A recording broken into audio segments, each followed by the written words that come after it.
Well, going forward, a lot of people are probably going to be fixated on the PlayStation 5 games that are on the horizon. There are still quite a few PlayStation 4 titles coming, and I want to highlight 8 PlayStation 4 RPGs that are coming in early 2021. I tried to make the cutoff around March. Who knows, some of these games might end up being delayed, more games might be announced.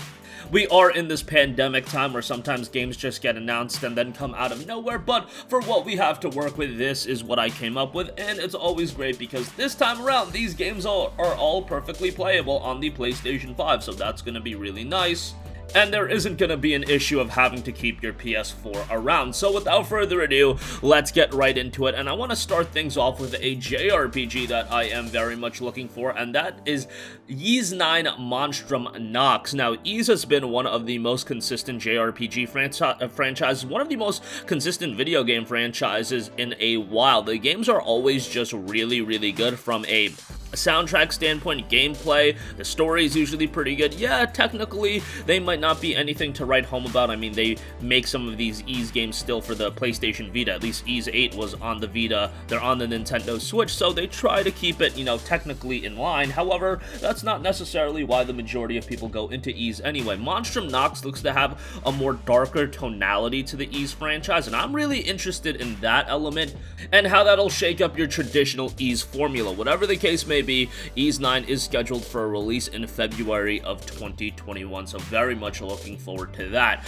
Next up, here is a brand new shooter RPG coming from People Can Fly, published by Square Enix, and that is Outriders. When I talk about Square Enix and them publishing games, they desperately need to establish new IPs. Look, Square Enix is always going to be around in terms of having the high-end JRPGs that everybody knows about, Final Fantasy and everything like that, Kingdom Hearts, of course.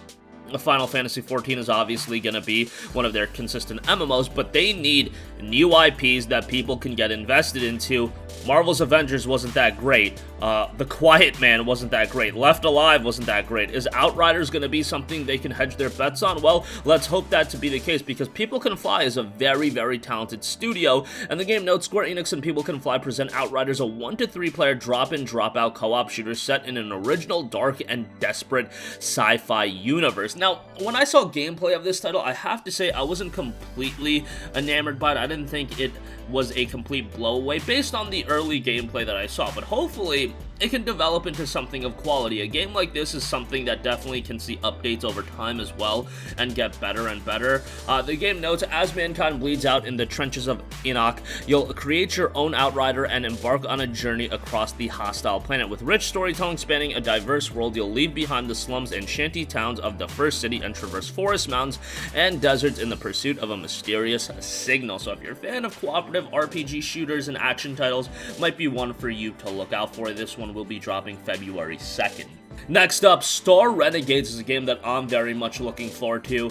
This is a game that released on PC back in September of 2020, and Star Renegades is a dimension-spanning roguelite strategy RPG. Outsmart uniquely generated adversaries, forge bonds between heroes, and end the cycle. This one got a very positive reception on PC with a 77 on Metacritic and 933 Steam user reviews. 86% of those reviews are positive. 94% of the recent 153 submitted reviews are positive, so that paints an even better picture. It was released at $25, so a relatively cheap title as well. Definitely has a little bit of an old school look going on for it, but I really like the color palette in this one, and this one should be out sometime in early 2021. Specifically, we were given a month window of January, so this one should be out very, very soon. Next up, we have Sword of the Necromancer. Sword of the Necromancer is another one that employs more of an old school look to it. Definitely has that pixel graphics look going on, and it notes, help Tama to save Coco using the powers of the forbidden sword of the Necromancer. Turn your foes into allies and reach the depths of the Necromancer's dungeon.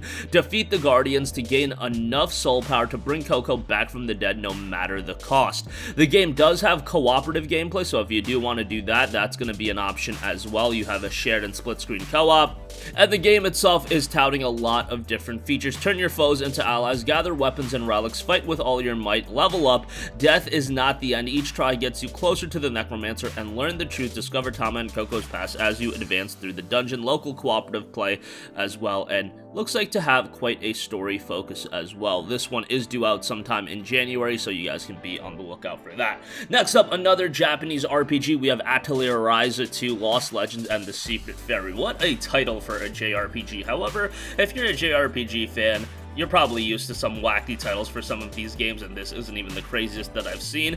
Atelier has been a franchise that's always been relatively niche. However, in recent Atelier titles, I feel like it has broadened out and more people have played it. It's not, you know, on the level of a Final Fantasy or a Persona by any means, not even at the level of a Tales or a Ys, but it's definitely starting to carve out an audience for its own, so we'll see if this one does resonate at the same level as some of the previous titles. This one is due out January 25th, 2021. If you're a hardcore JRPG fan, probably going to cater towards you, and the Atelier titles have been rather consistent, so, you know, if you're into them, you're probably going to enjoy it. If you haven't ever played one, they've got a lot of titles on the PlayStation Store. They have some, you know, some of the existing titles as well. And they recently remastered a couple of the games, so you can start there. And then if you enjoy them, you can work your way to Atelier Ryza 2. Next up, here's a game that looks really cool. Werewolf the Apocalypse Earthblood. This was a game that was announced earlier this year, being done by Cyanide Studio, and it's noted to be a unique experience full of savage combat and mystical adventures. You are Kahal, a powerful Garu who can transform into a wolf, and Kranos, a huge ferocious beast. Master your 3 forms and their powers to punish those who defile you. Each form in the game has its advantages. The wolf can sneak around undetected, Kahal as a human can interact with other people, and the werewolf can unleash its rage to tear enemies apart. This rage is your greatest asset, but also your weakness. On his quest for redemption and blood, Kahal plays a crucial role in the great war between the Garu and Endron, a powerful oil company that serves the worm, a destructive spirit ravaging the planet. So this one is due out sometime in early 2021 by the looks of it right now. Might be one that ends up getting pushed later in the year, but I did want to give this one a mention as it is going quite under the radar at this point. It got announced right before, you know, the hype for the next generation consoles really started to heat up, and I feel like it's gotten lost in the shuffle a little bit, but definitely keep that on your radar.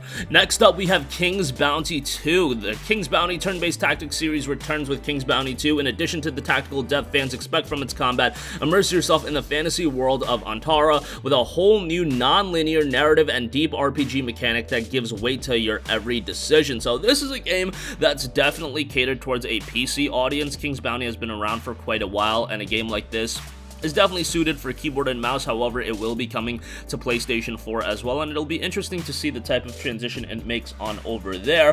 Hopefully a smooth one, and hopefully it is working perfectly fine. Hopefully it gets a performance bump on the PS5 as well. That'd be great to see.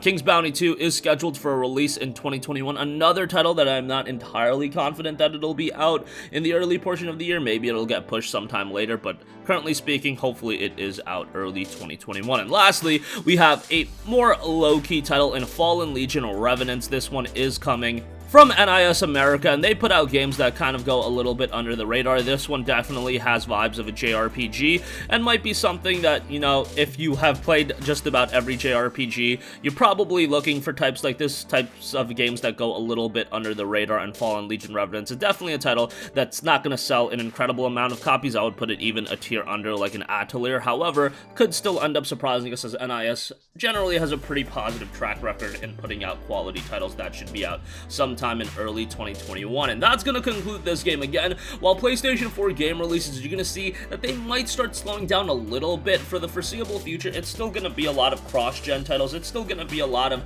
developers focusing on the PS4, just because north of 100 million consoles already out there. The PlayStation 5, good luck even trying to get one at this stage of the game. So PS4 games are still going to persist, and it's still the go-to platform right now. I mean, a lot of people bought a PlayStation 5, and what are they doing? Mostly playing a lot of PlayStation 4 games. You wouldn't believe how many of my friends that have a PS5 just hit me up in the group chat just to tell me to get on NBA 2K, and I'm like, nah, bro, I'm good. PS4 is here to stay for quite a while, and early 2021 showcases that quite a bit. That's going to conclude this video. Let us know what RPGs you're excited for, whether it be in early 2021, whether it be even going for the rest of 2021, because there's a lot of good stuff coming, whether it be a Tales of Arise, Scarlet Nexus, Hogwarts. There's a lot of cool stuff coming to the PS4, so sound off with all of your thoughts in the comments section down below. Thank you for watching, and goodbye.